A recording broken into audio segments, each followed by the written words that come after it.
Hi there, Miss Ryser here, ready to tell you about some of the spring changes that we are going to see starting here on May 3rd. There's a lot to go over, so I will jump right in. The very first thing I want to talk about is our weekly schedule. Our weekly schedule is now that kids get to come 4 days a week, Monday, Tuesday, Thursday, and Friday. Wednesdays are still reserved for that deep cleaning and planning time, and we will continue to do work on those days though, just from home. So 9:15 there will be a whole class Zoom with Miss Ryser. That's me. So it's just me all the time, one link, and then there will be schoolwork sent home every week in the binder for students to do at home.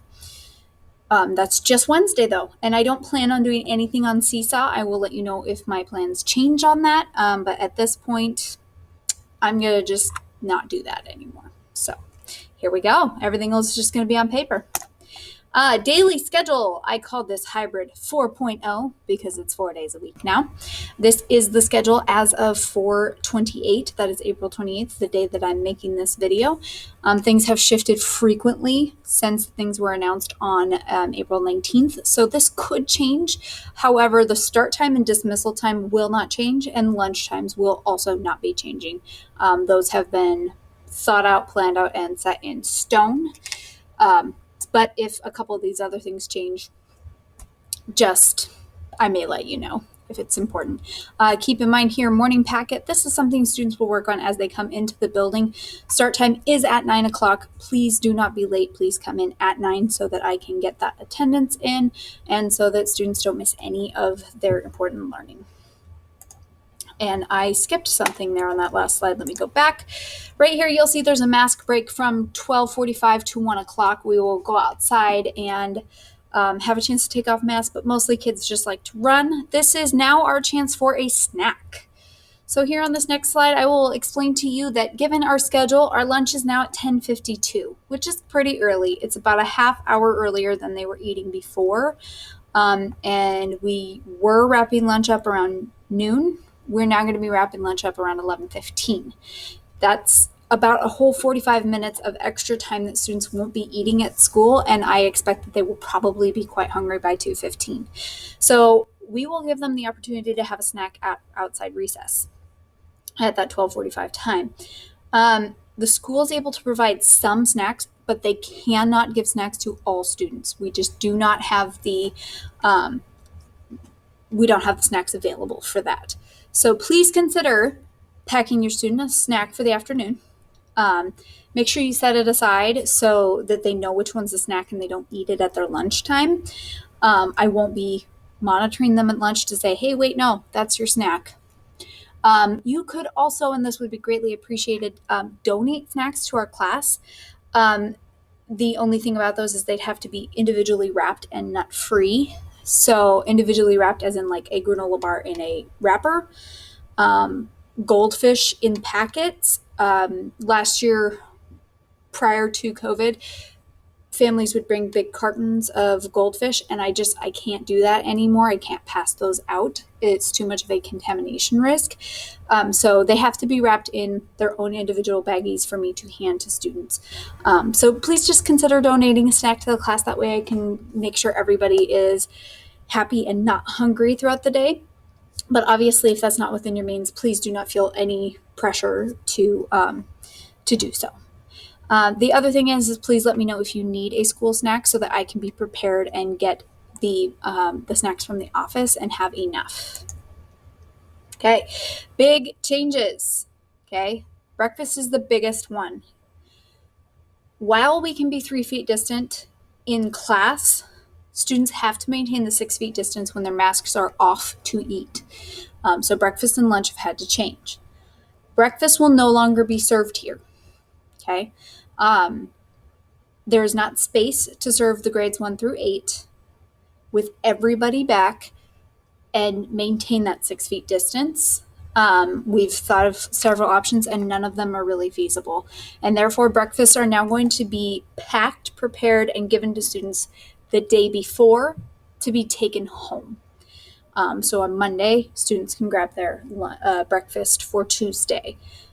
On Tuesday, they'll grab a breakfast for Wednesday, or to hold for Thursday. Monday's breakfast they will get on Friday. So please talk to your second grader. Help them understand that they need to grab a breakfast if you need them to. And make sure you're checking their backpacks frequently. Oftentimes they will have a fruit item with their breakfast, and those can go bad and make backpacks stink. So please just be checking their backpacks. Make sure they're getting a breakfast if they need one. Make sure you let me know if they need one and aren't grabbing one, and I can make sure those get into their backpacks. Now, lunch is also being changed. It's not as drastic. Prior to May 3rd, they got to eat in here. However, that's a space issue. We can't do that anymore. So second grade will now be eating in the cafeteria like they did last year. Lunches are still available for free. You can pack their own lunch if you prefer that, though. And it's just been moved to accommodate all grades needing to use the cafeteria. So we no longer will be eating at 11:20, which is when they used to eat lunch. It's now about 10:52, which is about a half hour early. So warn your kiddos. That's a bit of it's a big change. Other changes, the attestation form and screenings have changed. We will no longer be taking their temperatures. We found that students who have symptoms have not been having temperatures, and the thermometers are really finicky. So we will not be doing that anymore, but we recommend that you still do. Please check their temperatures before sending them to school. They may get sent home if we do find they have a temperature later in the day. And if they're showing other symptoms. The attestation form is also changing, and I know I'm speaking very quickly. It's a lot of information. Sorry. The attestation form has changed. It is now a single sheet of paper. 8 forms have been given to your student or will be given to your student so that they have one for every week that's remaining. Okay, there should only be, you should have more than enough at this point.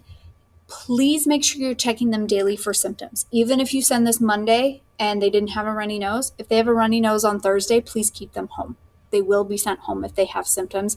It's part of my job this year is to check those things and send kids home to keep everybody safe.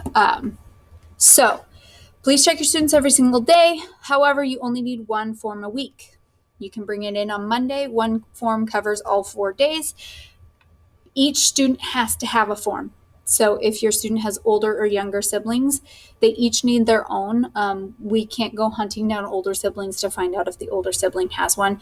And if they don't have one, they'll sit in the office until somebody can get a hold of a parent or family member. So if you are out of forms, let me know and I can get you more. It is also available here at this link. And this is on my website as well.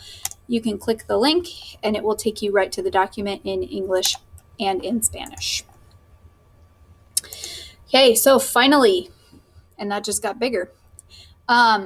Students have been hybrid for a while. They are somewhat accustomed to school. However, and now it's going into the Spanish mode. Sorry about that. However, they are not going to be fully accustomed to being back with every single person and for 4 days a week. So it's going to be an adjustment, and be prepared for your student to be tired. Be prepared for them to possibly be cranky. There may be some personality disputes here.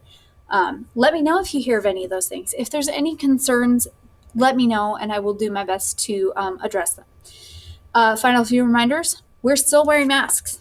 Every single day, students need to come wearing one of these. Okay? Extras are good. They get wet. Things happen. So please send masks or send them in masks. Gaiters are not acceptable. I still have students showing up to school with gaiters. They don't meet the safety requirements, especially for kids being 3 feet apart. Handkerchiefs, also, you cannot tie one around the head. That does not work. I do have some disposables, but I am running low, so please send them in an appropriate mask. The next thing is that paper schoolwork and Zoom is not optional. The Wednesdays are not optional. They are still school days. It's not a day off. Yes, I am here cleaning and doing some planning things, and I'm still working too. So we've already had enough of a loss of learning in the last year. So let's keep those Wednesdays going strong. And a lot of the kiddos are doing really great with that. So please, please, please, please, if there's any questions, concerns about this big change, let me know.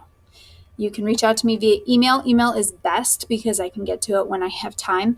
You can call the school here and ask for me. The other option is you can get on Remind if you still have Remind. That's like a text message, and I can also see that during breaks. So please get a hold of me if you have any questions about all of this. And I'm really looking forward to having everyone back. And here we go.